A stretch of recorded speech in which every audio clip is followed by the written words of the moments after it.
Uma alegria estar no CEGEM, né? Uma satisfação, uma honra a gente poder estar conversando um pouquinho hoje a respeito desse tema.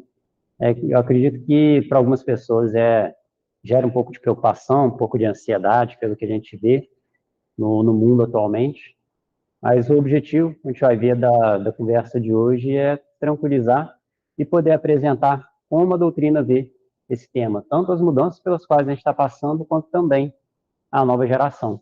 E aí, nesse primeiro momento, vou apresentar esses dois temas, para posteriormente, depois a gente fazer um intervalinho, a gente poder voltar e conversar, né? E esclarecer as dúvidas, a gente poder estar conversando, tanto esclarecer as dúvidas, quanto também estar podendo comentar, né? A gente poder ter esse momento de diálogo.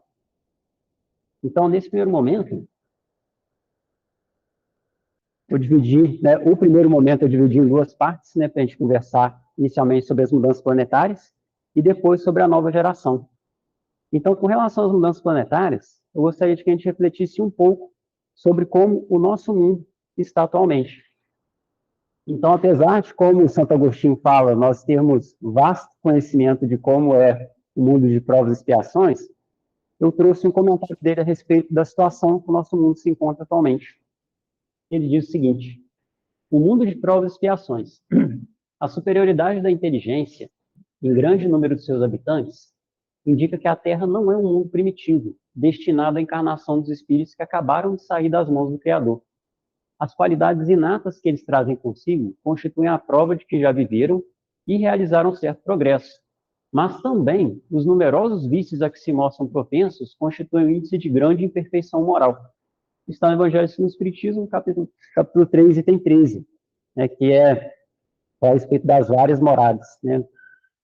Então, aqui, Santo Agostinho ele traz para nós a respeito do mundo em que nós estamos. O mundo ele estamos nesse processo de transitar de um mundo de provas e expiações para um planeta de regeneração. Então, esse é o mundo que nós estamos deixando, um mundo de provas e expiações. Uma característica muito importante que Santo Agostinho ele frisa está ali no finalzinho, que apesar da evolução intelectual que a gente já alcançou, ainda há esses numerosos vícios a que se mostram propensos, né, e constituem um índice de grande imperfeição moral. Então, essa característica que a gente vê no mundo de provas e expiações. E, atualmente, a gente percebe um avanço muito significativo do ponto de vista intelectual. Eu estava pensando, enquanto eu estava ali, né, revendo esses slides, e passando ali no celular e pensando que a minha geração, ela viu surgir o celular, viu popularizar o celular e viu se tornar uma ferramenta que atualmente é muito difícil a gente se imaginar sem se tornar algo quase essencial realmente. Chega num momento tal que quando eu esqueci o celular com um amigo meu, no carro dele, eu fiquei ali um dia, depois eu consegui conversar ali com o vizinho, pedir, né, minha mãe mandar uma mensagem para ele, isso já era mais tarde, aí falou, não, leva aí para você, eu falei, não precisa, né, ele morava, a distância que a gente morava era bem grande, eu falei, não, amanhã eu pego contigo, mas foi muito estranho, porque de repente eu estou lá de noite, eu estou assim, e é muito esquisita a sensação, né, então assim, caramba, não ter ali, responder e olhar. Ao mesmo tempo também eu fiquei olhando e falando assim, nossa, como aquilo nos prende de certa forma. Mas a gente percebeu o quanto de avanço intelectual a gente teve no intervalo de 40 anos, de algo não existir, algo ser criado, se popularizar, se tornar essencial, no prazo de 40 anos. E ainda voltando também, depois a gente vai chegar nesse ponto de como que a mudança, né, como que o avanço intelectual, ele propicia também um lado um pouco sombrio, um pouco triste, que é o de nós conseguirmos ser mais efetivos também na guerra, né? Então, isso de a guerra se tornar mais violenta, e refletindo nisso, eu pensei que a questão dos drones, não tem 10 anos, os drones eles estavam ainda sendo elaborados, as pessoas falavam, era algo muito difícil a gente imaginar que ia se popularizar e ficar barato. Exatamente. E, de repente, isso cria, se populariza e hoje se torna ferramenta para a guerra. E aí eu vendo as notícias e falo assim, meu Deus, como há 10 anos isso, as pessoas falam assim, não, agora o pessoal está fabricando drone, tem gente usando, está tudo quanto é lado, o pessoal fala assim, não, imagina, algo tão delicado, tão difícil, e hoje, né, se popularizou em 10 anos. O drone, ele se torna popular, vira instrumento para a guerra. Mas então, o importante é nós conseguirmos perceber como é o mundo de provas e expiações.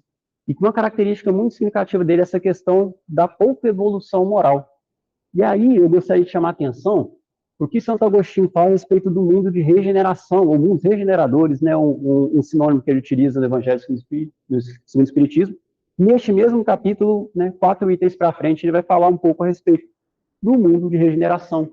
Ele diz o seguinte: sem dúvida, em tais mundos, o homem ainda se acha sujeito às leis que regem a matéria.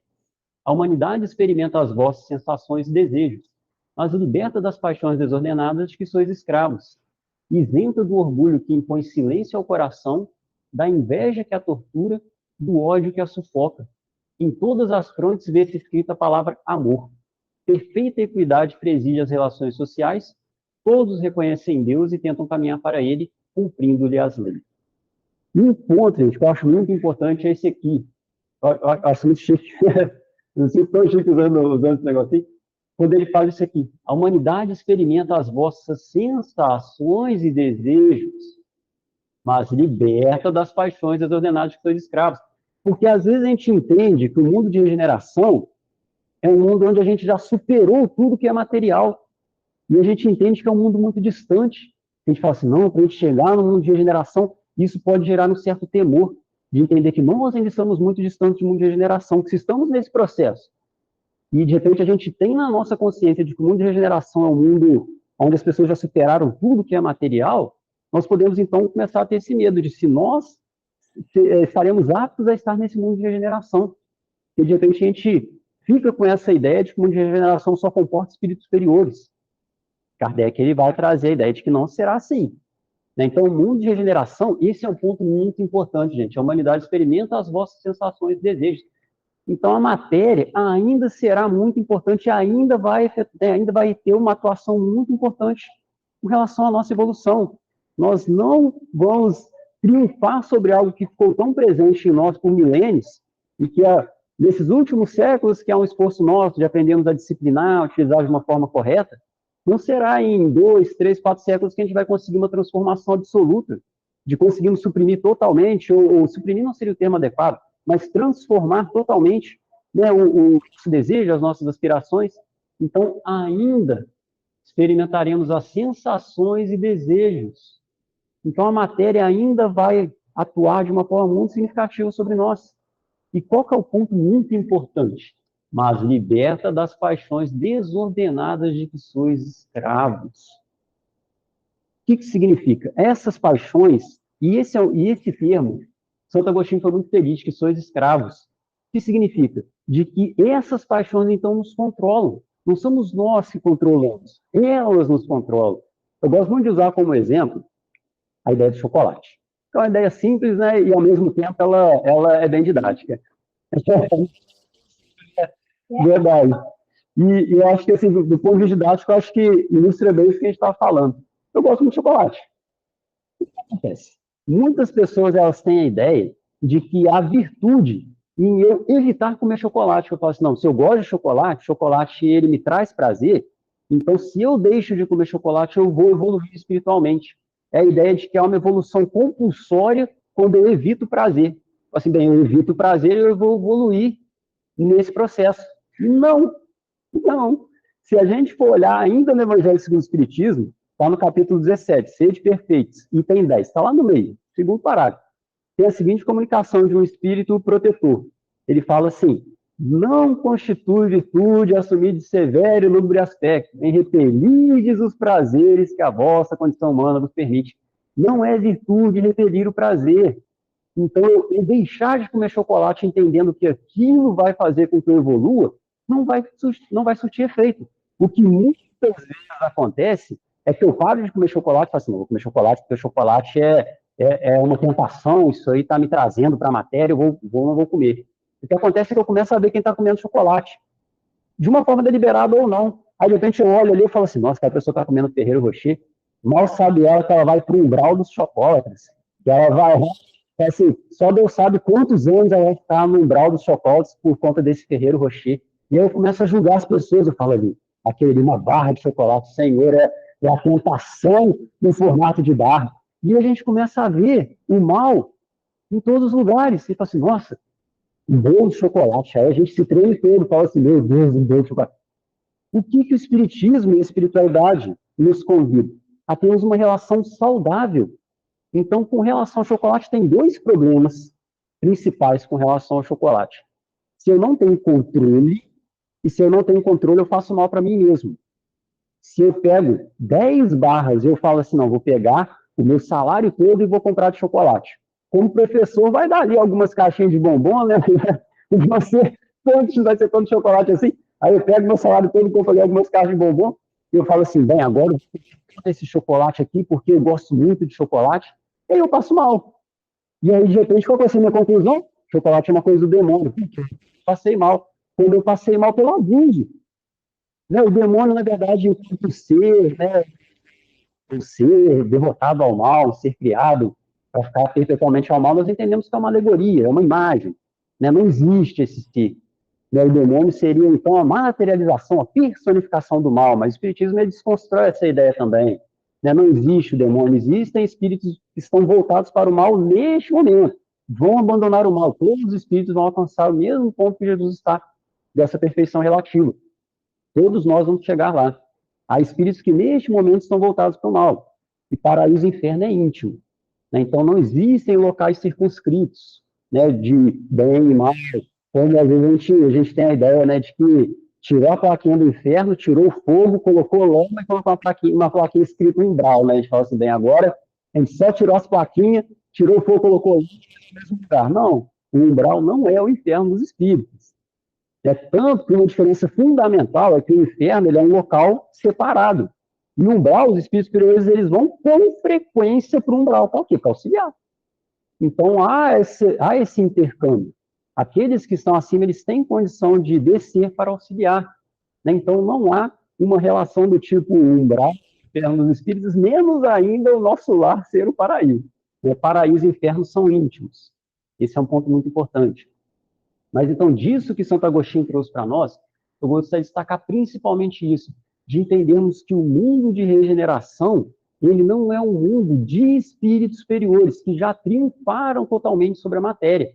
É um mundo de espíritos que se esforçam para isto aqui, ó, se libertar das paixões desordenadas. E o segundo ponto, como eu falei, o primeiro do chocolate, o primeiro problema é quando faz mal para mim. O segundo ponto é quando faz mal para o outro. Se de repente eu chego e a Kelly, ela trouxe ali um bolo de chocolate para a gente comer mais tarde, e aí o pessoal está distraído, eu cheguei mais cedo, eu falo assim, nossa, mas eu gosto muito de chocolate. Eu vou pegar esse bolo para mim. É muita comida, né? O pessoal não vai dar falta de um bolo de chocolate. Eu vou lá e roubo o bolo e coloco na minha mochila. Eu estou fazendo mal para o outro. Então, se para eu sentir o prazer do chocolate eu faço mal para mim mesmo, eu faço mal para o outro, aí então há um indício de algo que eu preciso modificar. Eu preciso conseguir ter uma relação saudável com aquilo que me proporciona prazer.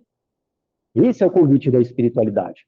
Então, esse é o ponto principal de nós entendermos nessa mensagem de Santo Agostinho. Nós continuaremos a experimentar as sensações e desejos, mas libertos das paixões desordenadas. Essa é a ideia. E seguindo, gente, nós temos então Jesus, porque a gente compreende de onde a gente está saindo e para onde nós estamos caminhando. E Jesus vai falar então como esse processo ele vai se dar. Porque, naturalmente, por um processo desse, nós sairmos de um tipo de mundo, né, de uma classificação de mundo e passarmos para outra, não vai ser um processo que ocorre com suavidade, porque seria como a escola estar passando por uma reforma. Então, não tem reforma sem barulho, não tem reforma sem sujeira, não tem reforma sem problema, não tem como. Então, se a escola, terra, está passando por uma reforma, vai ter barulho, vai ter sujeira, e muitas vezes as pessoas vão se desesperar, porque aí vem uma parede caindo, e a pessoa fala assim, meu Deus, a escola está sendo destruída, vai acabar a escola. E do lado de fora está Jesus, ele olhando e falando assim, essa parede cai, eu quero que vocês façam isso aqui, e está do lado de fora ali coordenando tudo, faz assim, faz assim, faz assim. Só que as pessoas que não veem o mestre têm a sensação de quê? De que a escola está caindo, de que o mundo está acabando. A pessoa vê uma parede caindo e aí eles começam a divulgar, falam assim, meu Deus, gente, eu vi uma parede caindo, realmente a escola vai ser destruída, o mundo está acabando. Não está. Está acontecendo uma reforma. Só que a reforma, ela traz todos esses transtornos. E Jesus, ele vai falar para nós o seguinte, e ouvireis de guerras e rumores de guerras. Eu acredito que isso aqui, né, nos chama bem a atenção. Olhai e não vos assusteis. porque é mister que isso tudo aconteça, né, é necessário, mas ainda não é o fim. Porquanto se levantará nação contra nação e reino contra reino, e haverá fomes e pestes e terremotos em vários lugares. Mas todas essas coisas são os princípios de dores.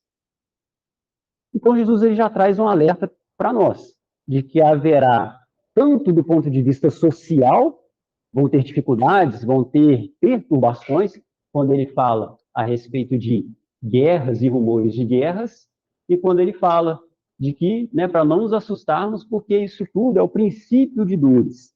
Então, terá tanto esse componente social, quanto terá também o componente físico, porque ele fala aqui a respeito também do que vai acontecer no mundo, quando ele fala, né, além disso, de levantar a nação contra nação e reino contra reino, haverá fomes e pestes e terremotos em vários lugares. Falando, então, a respeito dos flagelos destruidores. E, no segundo momento, até a gente volta nesse ponto, para a gente poder conversar um pouquinho mais a respeito dos flagelos destruidores, como esse que a cidade passou recentemente. E dessa fala de Jesus, o que eu gostaria que a gente tivesse em mente? Primeiro ponto é nós compreendermos que o mestre ele utilizava de alegorias. Então, quando o mestre ele fala a respeito disso, das perturbações que o mundo vai passar, é preciso nós compreendermos que a visão que Jesus passava, principalmente nesse capítulo 24, muitas vezes ele recorria a imagens, porque quem leu o capítulo 24, o capítulo 24 todo é isso, né, de Mateus, aqui Mateus 24. O capítulo todo é Jesus ele se referindo ao que vai acontecer no fim do mundo, porque os discípulos eles perguntam, os apóstolos principalmente, eles chegam para Jesus e eles perguntam, né, como vai ser isso? Como vai ser então o fim do mundo? E os discípulos, eles entendiam que esse fim do mundo seria material. O mundo iria acabar, como ainda muitas religiões entendem. Esse mundo ele vai ser destruído, e aí, então ou as pessoas vão ressuscitar neste mundo, ou as pessoas vão ressuscitar em outro mundo. Entendem, então, que os escolhidos vão ser, né, eles vão voltar à vida em outro mundo, transformado, por conta das palavras do mestre. Mas é preciso entendermos que Jesus ele recorria a alegorias. Então, Jesus ele fala a respeito do fim do mundo, e é muito interessante que Haroldo ele destaca o seguinte, aqui, esse fim, ele não é término, ele é objetivo, porque a gente utiliza como sinônimo, né, fim e finalidade. E Haroldo fala isso, no original isso aqui ele está falando de objetivo, Jesus está falando, mas não é o fim, no sentido de não é o objetivo, não chegou ao objetivo. Tudo isso vai ser o quê? Para chegar no objetivo. Qual o objetivo? O mundo de regeneração. No entanto, Jesus já alertava das dificuldades, e Kardec ele vai desenvolver ainda um pouco mais essa ideia, quando ele fala das perturbações pelas quais nós vamos passar. E Kardec ele diz o seguinte, mas uma mudança tão radical como a que se está elaborando não pode realizar-se sem comoções. Aquilo que a gente falou da reforma da escola. Há, inevitavelmente, luta de ideias. Desse conflito, forçosamente se originarão passageiras perturbações, até que o terreno se ache aplanado e restabelecido equilíbrio. É, pois, da luta das ideias que surgirão os graves acontecimentos preditos, e não de cataclismos ou catástrofes puramente materiais. Os cataclismos gerais foram consequência do estado de formação da Terra. Hoje, não são mais as entranhas do planeta que se agitam, são as da humanidade. Então, gente, um ponto muito importante disso que Kardec ele traz para nós é entendermos que essa revolução, muito mais do que do ponto de vista de flagelos destruidores, da Terra ser destruída, como muitos imaginam, muitas religiões elas enxergam o Apocalipse como sendo o fim do mundo, né? A Terra sendo aniquilada. Seria essa a ideia, então, de que o mundo será destruído. Seja por meteoros, seja, né, pelo que as pessoas imaginam que vai acontecer de material para a destruição da Terra. E Kardec ele cria o seguinte, que já não se trata desses cataclismos ou catástrofes puramente materiais, de que agora vai ser principalmente o quê? Como ele fala aqui, que já não são as entranhas do planeta que se agitam, são as da humanidade. E fala, né, da luta das ideias que surgirão os graves acontecimentos preditos. E a gente consegue perceber isso. Hoje, em termos de sociedade, como a gente percebe essa efervescência, que é um termo que os espíritos utilizam muito também, de como a sociedade ela está num momento conturbado, e de que muitas pessoas, elas têm até uma certa brincadeira, as pessoas falam assim, não, a vida não pode ser só sofrer, pagar boleto, não pode ser só isso, e as pessoas então começam a se questionar qual é o sentido da vida, por que elas estão aqui? E elas veem determinadas coisas, elas já começam a pensar, não, tem que ter uma outra forma de nós estabelecermos uma sociedade, não pode ser só dessa forma. E aí uma escalada da violência, as pessoas também cada vez mais indignadas, falando, a gente tem que criar mecanismos para conseguir coibir a violência. Tudo isso a gente percebe, a sociedade, ela, nessa efervescência, nesse momento de perturbação, que depois os espíritos, Kardec também vão comentar, que nesse momento ele vai nos conduzir a um local melhor. Mas enquanto a gente está vendo a escola sendo demolida, uma parte dela, né, para a sua reforma, realmente nos gera um certo receio. Ninguém vê uma parede caindo com uma certa tranquilidade, né? Para a gente é mais difícil. A gente vê a parede caindo, a escola teve ali sempre muito filho, a gente vê uma parede caindo e fala assim, bem, acho que está ficando um pouco sério. E quando a gente fala dessas perturbações, vou de duas comunicações de dois espíritos, que está tudo isso, gente, está nesse capítulo da Gênesis. Vocês vão ver que os próximos slides todos são referentes ao capítulo 18 da Gênesis, que são chegados os tempos. E é um capítulo interessantíssimo, é um capítulo longo, e que trata exatamente disso que a gente está falando, dessas mudanças planetárias e da nova geração. Então, vão ser duas comunicações que vão falar a respeito das revoluções periódicas pelas quais todo orbe passa, incluindo a Terra. O primeiro desses espíritos, ele chama Arago. E a comunicação também está nesse capítulo 18 da Gênesis. E Arago ele vai dizer o seguinte para a gente. Aliás, antes de eu entrar no comentário dele, eu vou retomar um pouquinho a comunicação do Arago. Ele diz o seguinte, que assim como a gente vê a Lua influenciando na Terra, né, a gente vê como as marés são afetadas pela Lua, e a gente percebe revoluções que são, por conta do tempo, elas são revoluções mais perceptíveis para a gente. Então, a gente percebe a revolução da Terra, óbvio, né, a gente vê dia, noite, a gente percebe a revolução da Terra em torno do Sol, porque a gente percebe as estações, então a gente vê verão, inverno, outono, primavera, tudo isso a gente percebe as diferenças, porque são intervalos curtos de tempo. No entanto, Arago ele fala que há revoluções que são em intervalos muito longos de tempo e que nós não temos condições de perceber. Quem tem condições de perceber? Jesus tem condições de perceber. Jesus tem condições de antever e dele poder falar, né, dentro daquela linguagem figurada, ele perceber, bem, daqui a 2000 anos, 2000 e poucos anos, a Terra vai chegar nesse momento de revolução, porque os outros astros influenciam também no nosso. É importante entender que essa influência que a gente está falando não é aquela questão do zodíaco, né? A gente vai falar assim, a pessoa do signo tal, né? Não é essa influência que a gente está falando, mas uma influência, como a gente falou, do ponto de vista material. Assim como a Lua impacta na gente, o Sol impacta também no nosso mundo, eles falam, Arago ele vem trazer que outros orbes, outras constelações, outros sistemas também influenciam no nosso. E que chegamos num momento de uma dessas revoluções. E de tempos em tempos a Terra passa por revoluções milenares. E que nós chegamos num momento desses. E Arago, então, ele vai falar o seguinte, mas a matéria orgânica, a seu turno, reage sobre o espírito. Este, pelo seu contato e sua ligação íntima com os elementos materiais, também sofre influências que lhe modificam as disposições, sem, no entanto, privá-lo do livre-arbítrio, que lhe sobrescitam ou atenuam a atividade, e que, pois, contribuem para o seu desenvolvimento. A efervescência, aquilo que eu comentei, que por vezes se manifesta em toda uma população, entre os homens de uma mesma raça, não é coisa fortuita, nem resultado de um capricho, tem sua causa nas leis da natureza. O que Arago está falando? De tempos em tempos, a Terra passa por essas revoluções muito longas, né, milênios até passar para uma nova evolução. E que nós chegamos num momento desses. E que esses astros, eles influenciam a matéria orgânica, e que a matéria orgânica reage sobre o espírito. A gente fala assim, mas como que a matéria orgânica reage sobre o espírito? É só a gente pensar que muitas vezes o que a gente faz no nosso corpo, principalmente quando nós agimos contra o nosso corpo, isso muitas vezes permanece conosco quando a gente desencarna, influenciando, inclusive, uma encarnação futura nossa.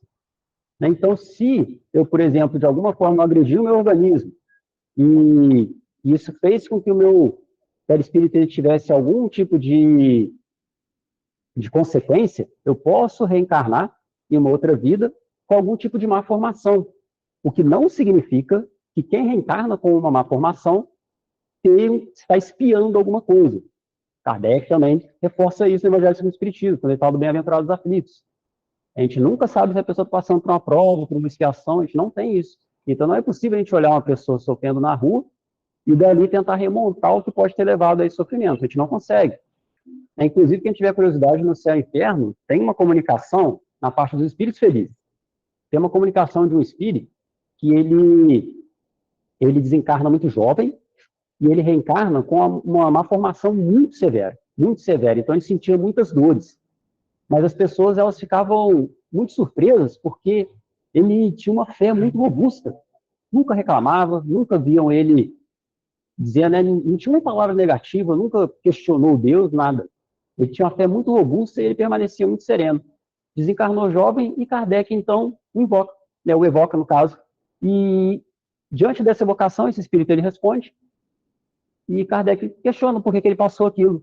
E o espírito, ele procura de uma forma sutil, porque, como o São Vicente ele fala, né, na comunicação dele também, os espíritos superiores, eles têm pudor das suas boas atitudes. Então, ficar falando, né, que ele era um espírito extraordinário é um negócio meio estranho. Mas, de uma forma sutil, ele fala que ele pediu porque ele queria passar por aquilo para que ele tivesse, então, condições de auxiliar as pessoas que estivessem espiando. Então, ele não precisava. Ele pede para vir naquela condição para que depois ele pudesse auxiliar aqueles que reencarnassem com a má formação por conta da expiação. Para ele ter a autoridade moral de fazer isso.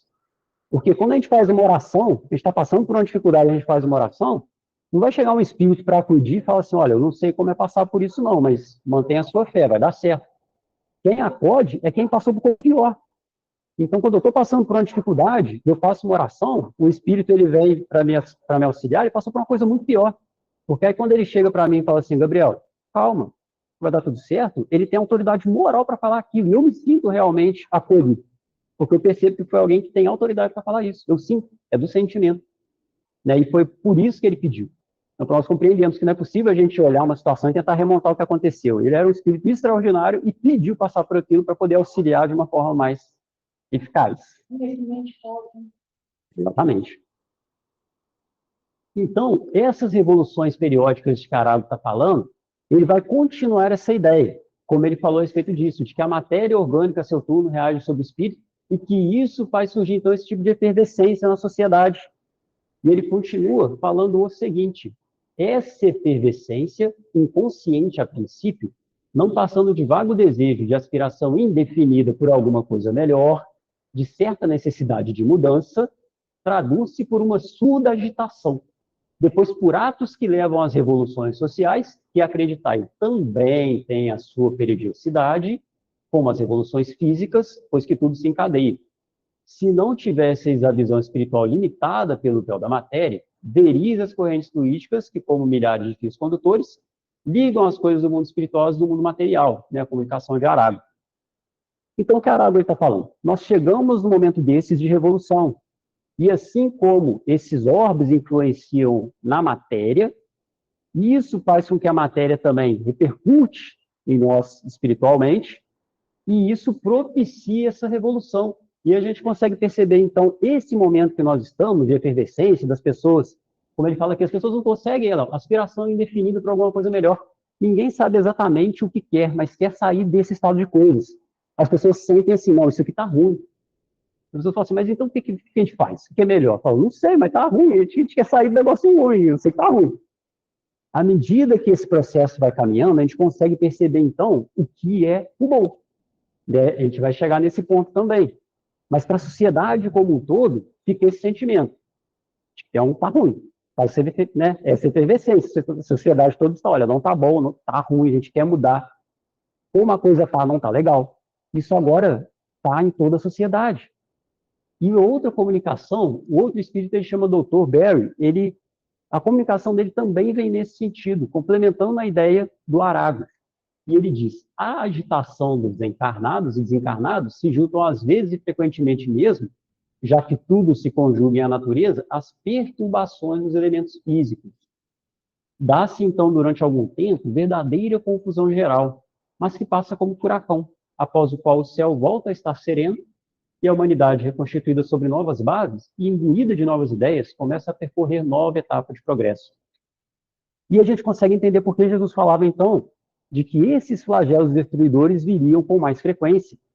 É isso que o Dr. Berry está falando. Ele está falando que a essa agitação, a essa efervescência social, muitas vezes se junta essa dos elementos físicos. Então, a esse desse descontentamento da sociedade geral e dessa efervescência da sociedade, ela está buscando algo melhor, isso impacta também na matéria. Porque além dos orbes, como a gente comentou, ter esse efeito na matéria, essas revoluções pelas quais a gente passa, isso também influencia a natureza. E por isso a gente percebe, então, um número maior de flagelos destruidores, tanto pela influência daqueles orbes, né, aquelas galáxias, aqueles sistemas, que o Arago fala, quanto também por conta disso que o Dr. Berry ele traz, dessa relação que há entre encarnados e desencarnados junto com os elementos da natureza. Então, nós compreendemos, então, que tudo é um conjunto só. E por que essas coisas acontecem simultaneamente? E porque Jesus, desde aquela época, ele era capaz de predizer que haveria guerras, rumores de guerras, de que iam se levantar nação contra nação, iam ter terremotos, pestes, né, esses desastres, esses flagelos destruidores, né, os cataclismos, como Kardec ele fala. Por isso Jesus ele era capaz de prever, porque ele sabia que diante dessa revolução social que vinha, né, a sociedade passando por esse processo de evolução, dificilmente nós escaparíamos das guerras. Por quê? Porque nós temos muita evolução intelectual e pouca evolução moral. Muita evolução intelectual agregada com pouca evolução moral, o que vai surtir efeito? De que as evoluções serão violentas. É isso que acontece. Por isso Jesus era capaz de prever. Ele falou, olha, vão ter esses cataclismos e vai ter guerra, e vai levantar reino contra reino, nação contra nação. Ele fala, mas não é o fim. Ele fala que é o princípio de dores. Por isso Jesus tinha condição de prever. E ainda nesse sentido, Kardec ele veio falar para nós, como eu falei, de que o progresso intelectual ele é importante, mas ele não é capaz de propiciar essa mudança. O progresso intelectual realizado até o presente, nas mais largas proporções, constitui um grande passo e marca uma primeira fase no avanço geral da humanidade. Impotente, porém, ele é para regenerá-la. Enquanto o orgulho e o egoísmo dominarem, o homem se servirá da sua inteligência e dos seus conhecimentos para satisfazer as suas paixões e aos seus interesses pessoais, razão porque os aplica em aperfeiçoar os meios de prejudicar os seus semelhantes e de os destruir. É aquilo que a gente falou. A gente desenvolve falei no início, agora me fugiu, mas é aqueles aparelhinhos drones. A gente desenvolve o drone, aqui a gente faz em seguida, coloca míssil nele, metralhadora, bomba. Muitas vezes, espíritos eles vêm com a proposta de auxiliar a nossa evolução, para termos mais conforto.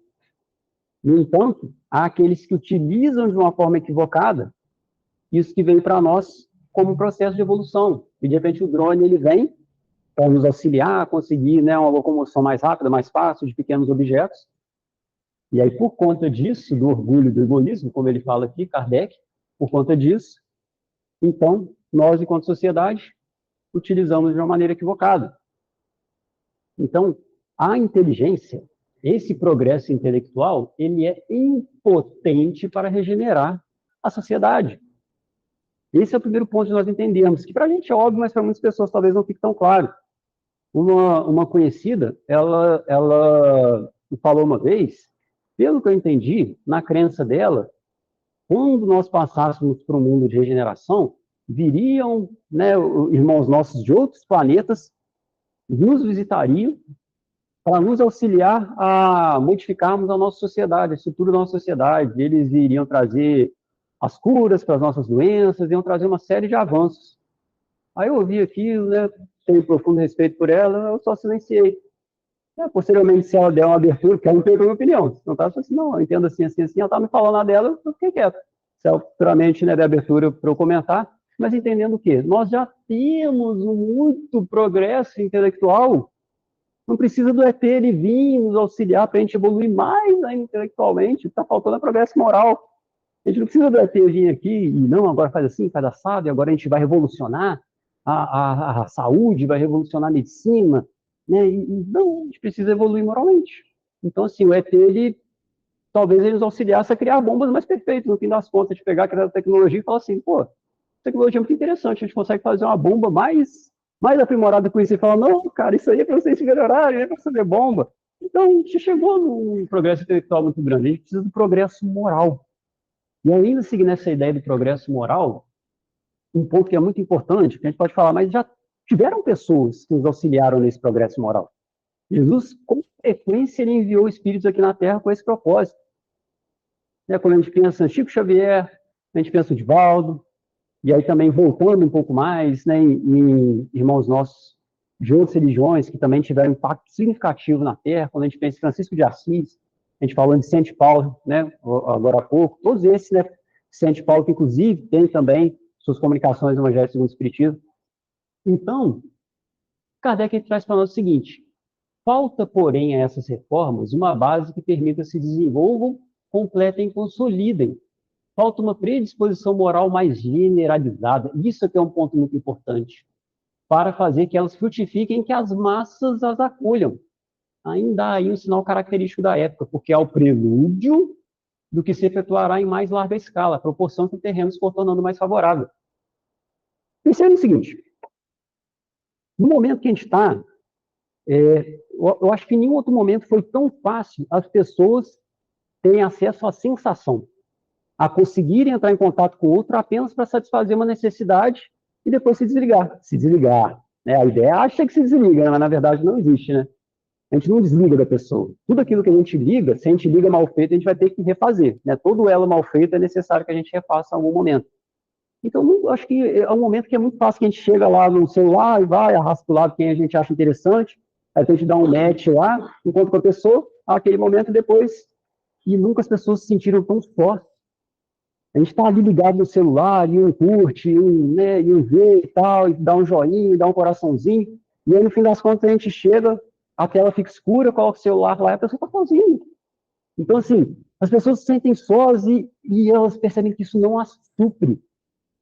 Agora isso se torna o quê? É algo das massas. E isso agora, ele falou, o prelúdio do que se efetuará em mais larga escala. As pessoas começam a perceber isso começa a se difundir, fala, cara, não é o suficiente. Isso não está nos suprindo. Eu não estou feliz. E as pessoas não conseguem perceber isso na massa. E esse é o ponto central, porque anteriormente, como ele fala aqui, falta uma predisposição moral mais generalizada, porque não adiantava. Francisco de Assis, ele veio, obviamente tiveram muitas pessoas que o seguiram, até hoje a gente tem, é muito forte, muito grande a Ordem dos Franciscanos, né, e também deu origem à Ordem das Clarissas, né, no caso das freiras, por conta de Clara de Assis, né, para a Igreja de Santa Clara, entendemos, né, não entendemos o santo como a Igreja vê, mas né, com profundo respeito a todas essas figuras que seguiram o mestre, como Francisco de Assis, Clara de Assis. Então, eles deram origem a grupos, esses grupos até hoje permanecem muito fortes, permanecem atuando, seguindo o mestre, no entanto era localizado. Então, a gente não tem como algo global, não há uma predisposição moral mais generalizada, não havia naquela época. Kardec, ele fala, falta, na época dele. Na nossa, isso começa a aparecer. É isso que ele fala, que é um sinal característico da época, é o prelúdio do que se efetuará em mais larga escala, a proporção que o terreno se for tornando mais favorável. É essa efervescência. É a sociedade começar a perceber que não está bom. E não está bom porque as pessoas começam a perceber uma coisa que aparentemente é óbvia, mas que às vezes nos escapa. De que mesmo as pessoas que têm todas as condições que a gente considera que são as perfeitas para a felicidade, muitas dessas pessoas não se sentem felizes.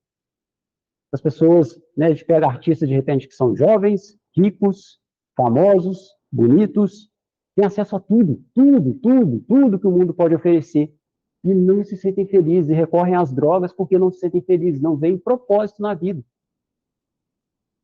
Para percebermos o quê? O mundo não consegue nos suprir dessa felicidade que a gente deseja. Ainda ali os Espíritos voltam falando para a gente que, em termos da felicidade que o mundo pode nos oferecer, seria a posse necessária, a consciência tranquila e a fé no futuro. E esses são os três pilares, né, que a gente se baseia para a felicidade possível da Terra. Quando a gente transfere essa felicidade apenas para o material, é muito frágil. É por isso que esses irmãos, quando eles transferem a felicidade para o material, eles têm tudo que é material e não se sentem felizes, eles se desesperam, porque a felicidade estava apenas ali. É como uma montanha, que a gente sobe, chega no topo dela, e as pessoas falam, no topo está a felicidade. Aí esse espírito, ele chega no topo, né, no topo da montanha da Terra, material, ele chega lá e é só um alto do monte. Não tem nada. E a pessoa desespera, que ela fala assim, meu Deus, mas me falaram que a felicidade estava aqui em cima. Eu subi isso tudo e não tem felicidade. A pessoa se desespera. Porque a gente entende que a felicidade é construção. Felicidade é o quê? Felicidade também é algo que, à medida que nós avançamos, nós vamos absorvendo e compreendendo cada vez mais. Quanto mais a gente avança moralmente, mais felizes nós nos tornamos. A felicidade verdadeira é um patrimônio do espírito. Né? Então, quanto mais evoluídos nós nos tornamos, mais felizes nós nos tornamos também.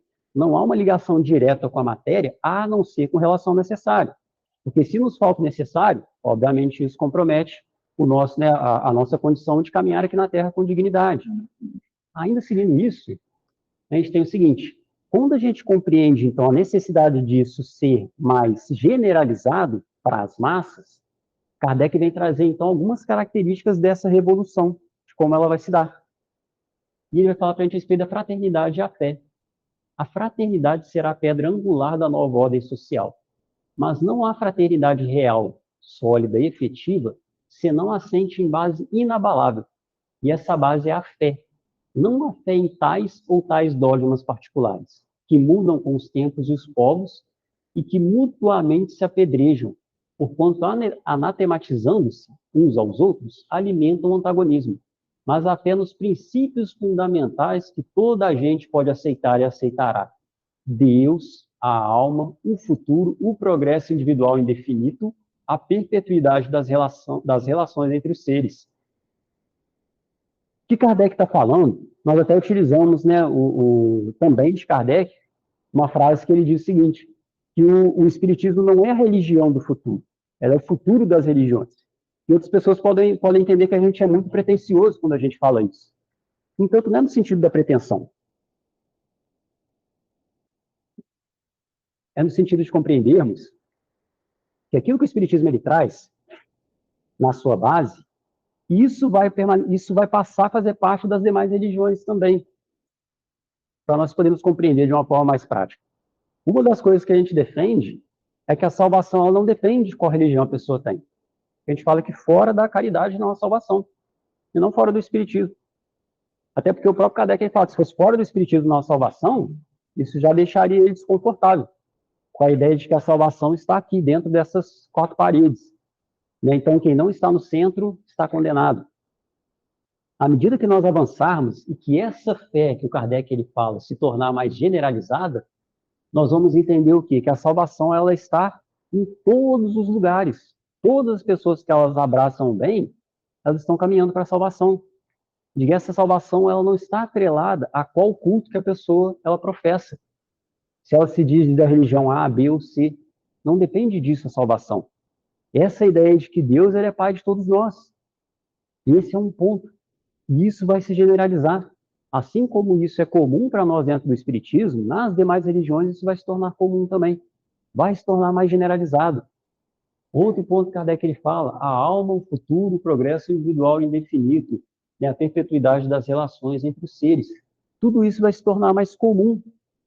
Provavelmente, à medida que a gente for caminhando, as demais religiões vão começar a compreender que para a justiça divina é necessário que exista a reencarnação.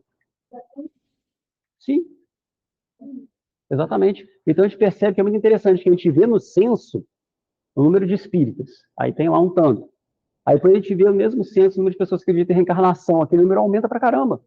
Porque tem muita gente que se diz católica e ninguém acredita na reencarnação. E para uma amiga minha que é católica, que está lá na igreja, atua e tal, ela acha isso um absurdo, ela acha sacrilégio. Eu respeito, mas eu entendo que é algo que eles estão lutando que não vai adiantar. É o futuro. O futuro é isso, as pessoas compreenderem a justiça divina de um ponto de vista mais misericordioso, de entender que Deus ele é um pai. E se um filho chega para a gente, um filho ele erra uma vez, e a gente perdoa e fala, não, meu filho, vamos fazer de novo. Imagina Deus, que é um pai de infinito amor e misericórdia, ele vai falar assim, não, seu erro, agora você vai ser condenado para o inferno para sempre. Aí você fala assim, não, mas a pessoa ela tem condição de ir para o purgatório. Ela vai para o purgatório, depois ela vai ser conduzida para o paraíso. Aí também fica muito simples, porque aí é só a gente viver aqui e sobrevivendo, não faz nada muito errado, e depois vai para o paraíso de uma forma meio automática, né? A gente vai lá para o purgatório, fica lá um tempinho, alguém faz uma oração pela gente e a gente vai para o paraíso. Então torna muito fácil a gente ir para o paraíso, é só a gente ficar parado, não faz nada. Né? Quando a gente vai lá ver o que Jesus ele fala. A gente foi no capítulo 24. No 25, ele fala, de certa forma, da separação, né, das ovelhas e dos bodes. Né? Ele fala para os bodes para a direita, aí fala os bodes, os bodes vão para a esquerda, as ovelhas vão para a direita. E aí muitas pessoas elas entendem essa divisão que Jesus propõe, né? Elas entendem de uma forma literal, né? Jesus ele dividindo os bons, os maus, condenando os maus pela eternidade. Mas nós entendemos um ponto muito importante que Jesus ele traz, é que não há possibilidade de sermos indiferentes ao bem. Não tem neutralidade. Ele também fala em outro ponto, quem comigo não ajunta espalha. Então ele falando o quê? Não tem neutralidade com relação ao bem. Né? Ou a gente auxilia, ou a gente atrapalha. Com relação a Jesus, não há meio termo, não tem como a gente ficar indiferente ali, né? Não tem um muro, não tem uma linha ali separando, né? Ou a gente está auxiliando, ou a gente está atrapalhando, um dos dois a gente vai estar.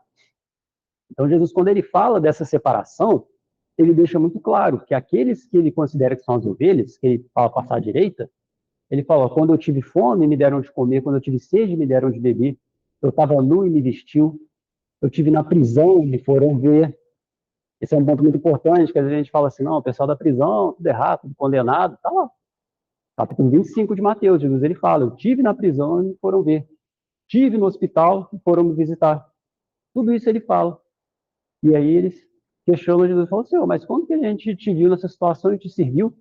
Ele fala, quando fizeram a um destes meus pequeninos irmãos, foi a mim que fizeram. E a mesma coisa ele fala para os bodes. Ele fala, tive fome, não me deram de comer, tive sede, não me deram de beber, estava nu e não me vestiram. E eles falam, Senhor, mas quando a gente viu isso e não te serviu, ele fala, quando vocês não fizeram a um destes meus pequeninos irmãos, vocês não fizeram a mim. Está lá no Evangelho. Então, Jesus ele falando o quê? Da importância da nossa atitude, de nós agirmos dentro do bem. É isso que vai determinar a nossa salvação. E o que o Espiritismo fala? Fora da caridade, nossa salvação. Exatamente, né? Convergindo para aquilo que Jesus trouxe para nós. É essa a ideia. O Espiritismo ele converge, então o Espiritismo, na verdade, o que acontece?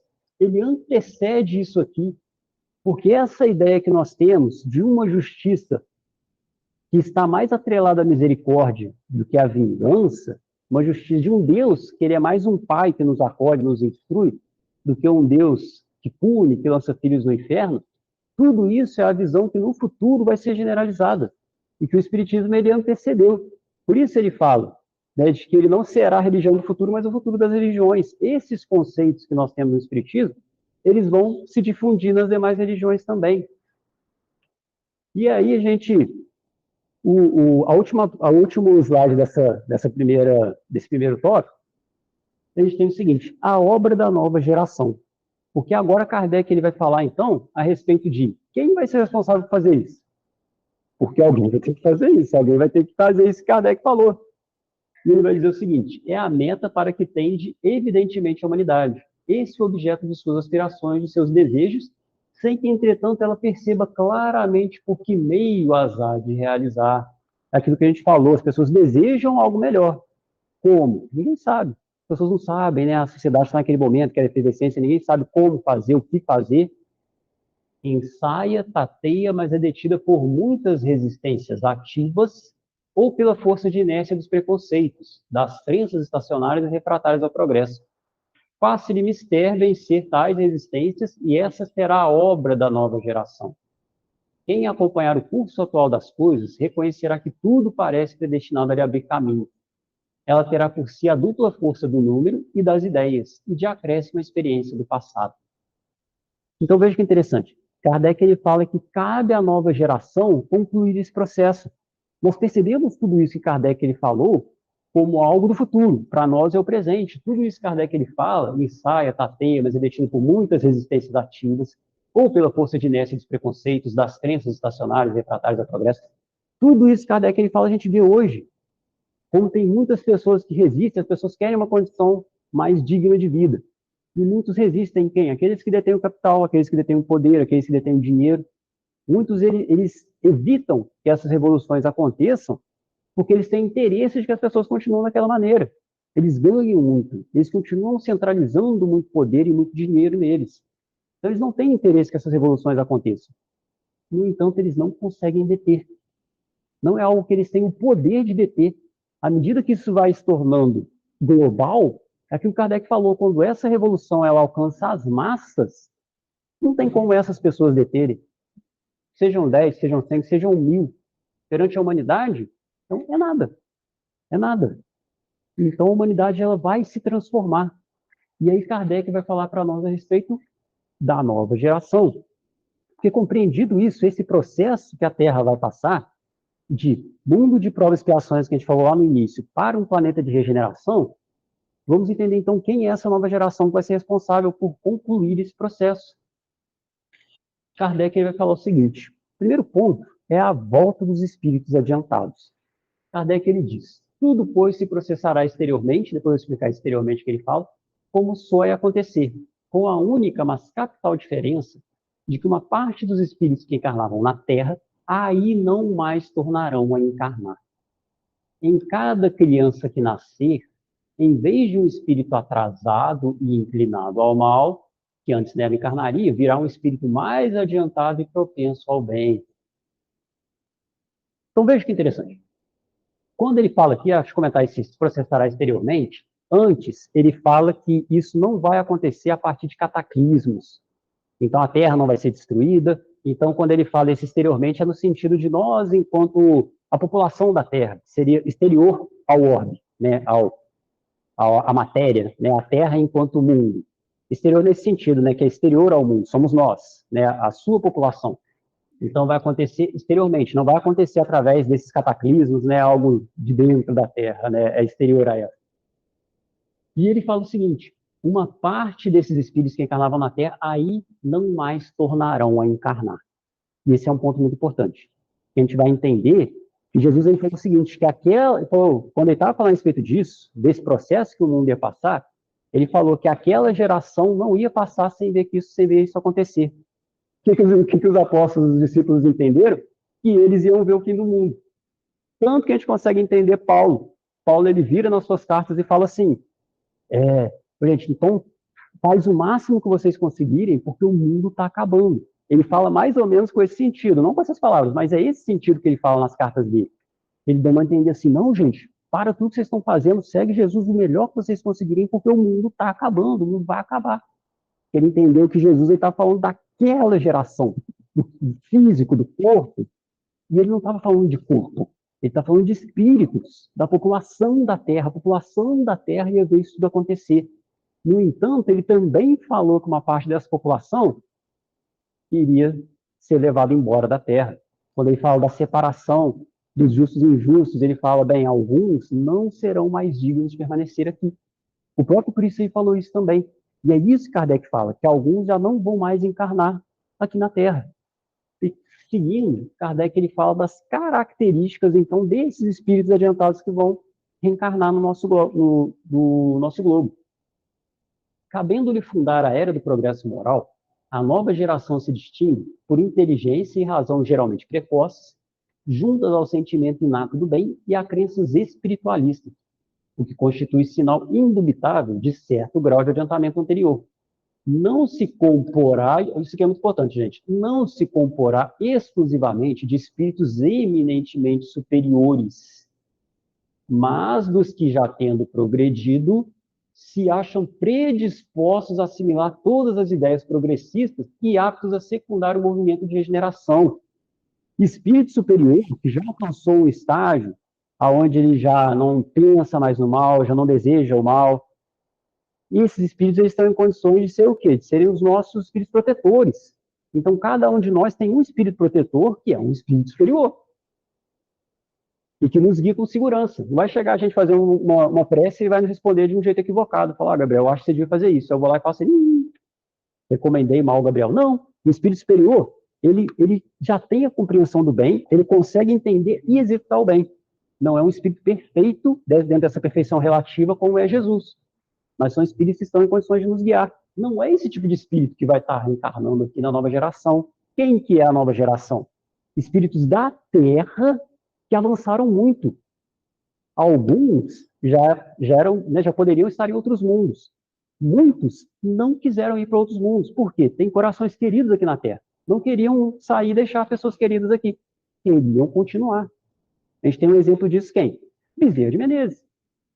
Bezerra de Menezes ele tinha condição de estar no mundo mais avançado, foi convidado a ir para um mundo mais avançado, agradeceu, né, a honra de ser convidado para ir para um mundo melhor e pediu, né, a humildade de dizer, né, pediu para continuar na Terra. E óbvio, né, que o seu pedido foi atendido. E continuar na Terra, auxiliando. Quem que vai reencarnar? E esses espíritos, são esses espíritos aqui, já tendo progredido, se acham predispostos a assimilar todas as ideias progressistas e a secundar o movimento de regeneração. Todos os espíritos que já alcançaram um grau bem alto dentro da Terra, que ainda permanecem no nosso orbe, eles vão reencarnar. Então a gente vai ver reencarnar os apóstolos que estavam na época de Jesus, que ainda permanecem ligados à Terra. A gente vai ver reencarnar todos esses espíritos extraordinários que sucederam os apóstolos. Então, por exemplo, de Assis possivelmente vai reencarnar. Então, todos esses que permanecem na Terra, que não foram para outro orbes, né, para outros orbes, que eles tinham já o direito, eles já tinham evolução para ir, eles vão reencarnar. Então, muitos desses espíritos que eles já absorveram o máximo que a Terra poderia dar de ensinamento, eles aguardavam esse momento. Por quê? Permitindo a reencarnação daqueles que ainda precisavam passar por todas essas dores. Permitindo a reencarnação daqueles que estão tendo a última oportunidade, porque esses que a gente vai ver que vão ser degradados, né, aqueles que vão ser convidados a se retirar da Terra, são aqueles que tiveram a última oportunidade agora e não aproveitaram. Então, esses que vão reencarnar são espíritos da Terra e que são muito evoluídos, pros padrões da Terra. Não são espíritos superiores. Não são espíritos que vão vir. Claro que de outros orbes virão espíritos também nos auxiliar nesse processo. Mas essa nova geração não é composta de espíritos fora do nosso orbe. É pontual o auxílio de outros orbes nesse momento. É a própria Terra. A nova geração que a gente já vê Kardec falando é a mesma geração de antes melhorada. Então, esses espíritos da nova geração, como a gente falou, são espíritos da Terra. E ainda seguindo, Kardec vai falar então das características dos espíritos atrasados, porque ele fala desses espíritos da nova geração e dos espíritos atrasados. E Kardec vai nos falar o seguinte: o que, ao contrário, distingue os espíritos atrasados é, em primeiro lugar, a revolta contra Deus, pelo se negarem a reconhecer qualquer poder superior aos poderes humanos, a propensão instintiva para as paixões degradantes, para os sentimentos antifraternos de egoísmo, de orgulho, de inveja, de ciúme, enfim, o apego a tudo que é material, a sensualidade, a cupidez, a avareza. E a gente volta nesse ponto, gente. Quando ele fala o apego a tudo que é material, é o excesso, é o descontrole. Quando ele fala sensualidade, a cupidez, a avareza, tudo isso são formas descontroladas de nos relacionarmos com a matéria. Porque voltando lá na comunicação de Santo Agostinho, nós ainda seremos afetados pela matéria. O mundo de regeneração não é um mundo de espíritos que já conseguiram não ter mais influência da matéria. Esse não parece um mundo muito distante da gente. Não, ainda sofreremos influência da matéria.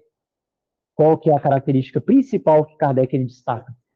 Que isso não seja uma paixão degradante para a gente.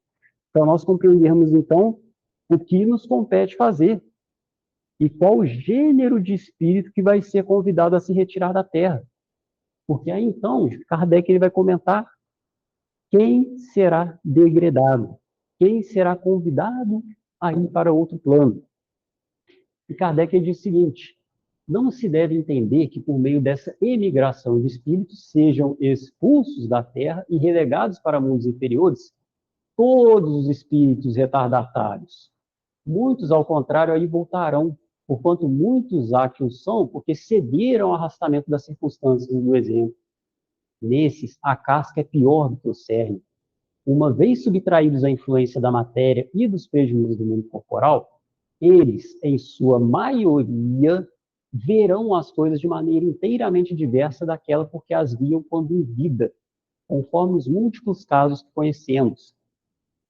O que Kardec está falando, voltando na escola, Kardec está dizendo o seguinte: quando a gente pega uma turma que está muito agitada, Kardec está falando que não vai ser retirado todos os alunos que estão fazendo bagunça. O que ele está falando é que tem muitas vezes um aluno que é o responsável pela bagunça, um aluno que deseja a confusão. e que esse aluno sendo convidado a se retirar, os demais da turma, eles vão passar a ser influenciados pelos alunos que desejam aprender. Reencarnando espíritos, como a gente falou, da ordem dos apóstolos, Paulo de Tarso, Francisco de Assis, reencarnando esse gênero de espírito, a Terra então passará a ser influenciada por alunos que desejam aprender. E é isso que ele fala, né, quando ele fala aqui de que esses espíritos retardatários, em sua maioria, vão continuar na Terra. Porque às vezes a gente entende, a gente fala assim, não, mas eles estão participando da bagunça, eles têm que ser mandados para outro mundo também. Não, eles são influenciados. Muitos deles, a partir do momento que se subtraem a influência nociva, eles vão assimilar a influência positiva. É isso que Kardec está falando, aquela ideia das massas. Por muito tempo, as massas não conseguiam absorver as influências positivas. Por quê? Porque gostavam da influência negativa, gostavam da bagunça, gostavam da algazarra. Então chegava um aluno ali e falava, não, gente, vamos aprender e tal, é importante, não aprender nada, e ficar fazendo bagunça. Gostavam da bagunça. Chega uma hora que a turma começa a ficar cansada. Repete de ano uma vez, duas, três, quatro, aí volta assim, cara, a gente está ficando cansado, a gente não quer ficar aqui para sempre, aqui nessa série. E aí eles ali ainda participando um pouco da bagunça, mas já pensando, pô, não está tão legal quanto antes. Aí um que é responsável pela bagunça, ele é retirado. No lugar dele vem um que deseja estudar. Ele falou, gente, vamos tentar estudar, vocês vão perceber que na verdade vão se sentir melhores. Isso que vocês estão sentindo esse incômodo, é o desejo de avançar. Ele falou, é verdade, é verdade. E aí eles vão ser influenciados por aquele espírito que está, né, da nova geração. É isso que Kardec está falando, porque às vezes a gente tem a impressão de que vai ter um botão de espírito que vai ser degradado para outro mundo. Né? Assim, nossa, vai ser metade da humanidade, porque olha quanto mal tem no mundo. Não, é uma minoria que vai ser mandada embora da Terra. É a minoria que o quê? Não deseja avançar. E percebendo toda essa efervescência que a gente falou, esse desejo de nos melhorarmos, ainda assim não é tocado por ele. Esses que ainda desejam o mal, principalmente esse é o ponto central. Eles desejam o mal, se comprazem no mal.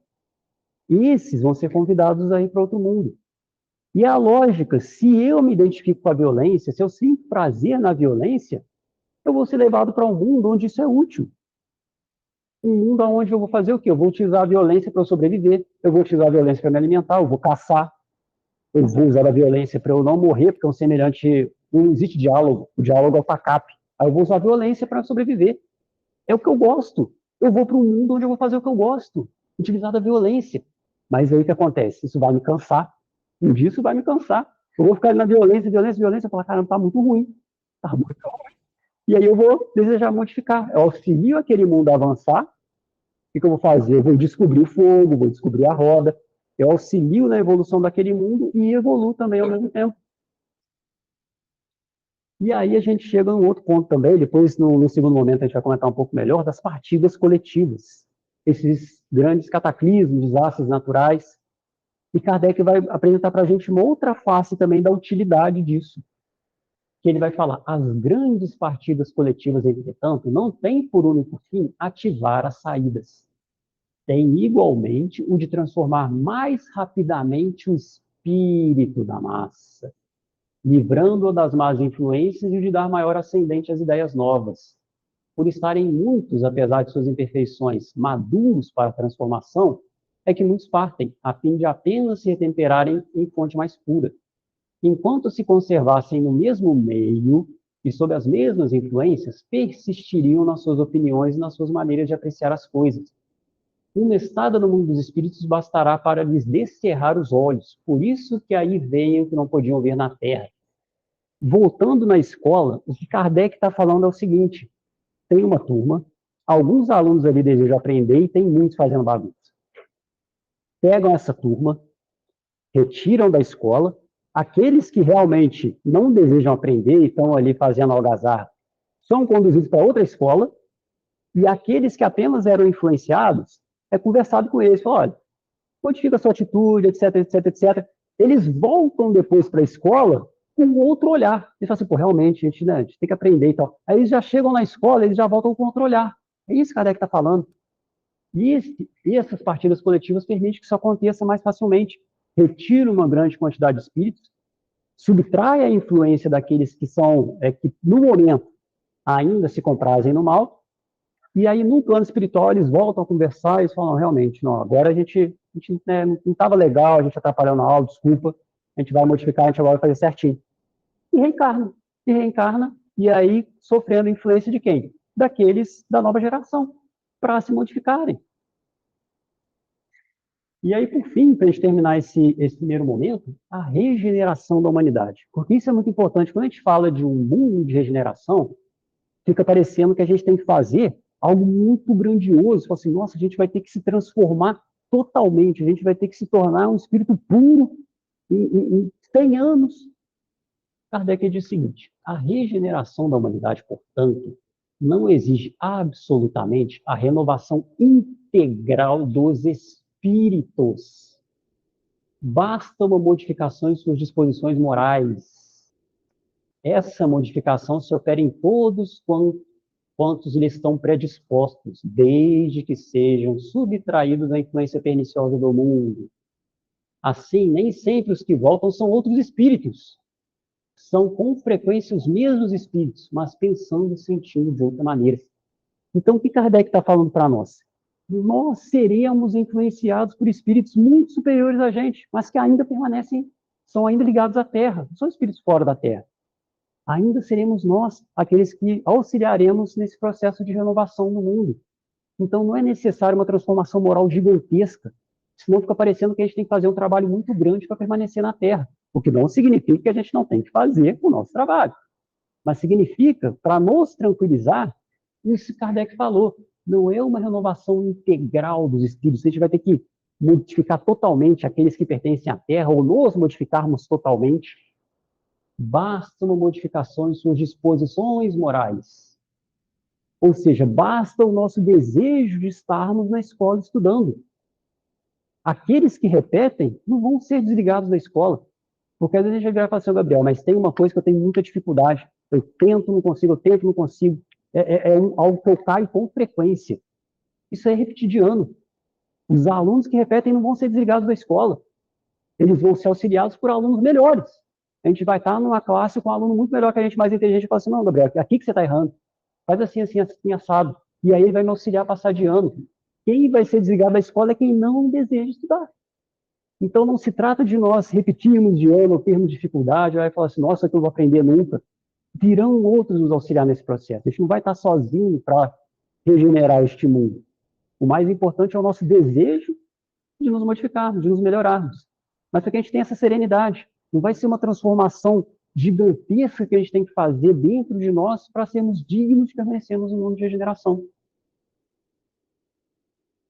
Gente, o que a gente pode fazer, então, um intervalinho para a gente voltar depois? E aí, depois, no segundo momento, para a gente poder estar conversando, estar dialogando, né? Tanto esclarecendo dúvidas, e depois, se não tiver mais dúvidas, a gente poder comentar um pouquinho mais a respeito de alguns tópicos também referentes a isso, que são interessantes, né? Como a gente falou, dessa parte de flagelos destruidores, né? De como a espiritualidade vê isso tudo que a gente está passando no momento.